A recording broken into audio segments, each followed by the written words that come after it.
belajar solat duha. Solat duha 2 rakaat. Solat duha 2 rakaat. Pagi pagi. Okey, murid-murid semua, hari ini kita ada program Madrasah Ramadan TV. Kita belajar menjadi anak soleh dan kita sama-sama solat duha 2 rakaat. Solat duha adalah solat yang disukai oleh Allah Subhanahu wa taala. Puasa ajar kita bersabar. Ramadan adalah bulan puasa. Puasa bermaksud kita tidak boleh makan dan minum di waktu siang. Puasa kita banyak bersabar. Sabar bila kita lapar. Sabar bila kita dahaga. Sabar bila kita marah. Marah kita kena sabar. Bila rasa penat, kita banyak bersabar.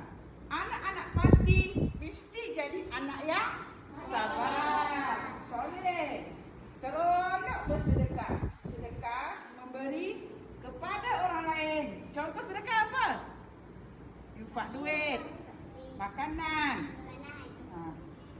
bantuan.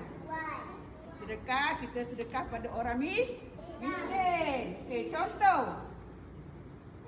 Masukkan duit ke dalam tabung infak. Tak kira berapa, RM1 boleh, RM2 pun boleh.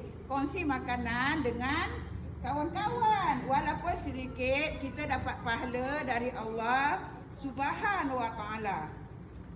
Anak-anak yang suka bersedekah ialah anak yang baik. Anak yang baik. Anak soleh. Berkongsi, memberi. Apa maksud dia? Kongsi makanan, mainan dan berkongsi kegembiraan. Gembira pun kita boleh kongsi. Nilai Allah suka orang yang berkongsi. Anak-anak pasti anak yang suka berkongsi. Inilah sedikit tazkirah daripada Cikgu Aina. Assalamualaikum.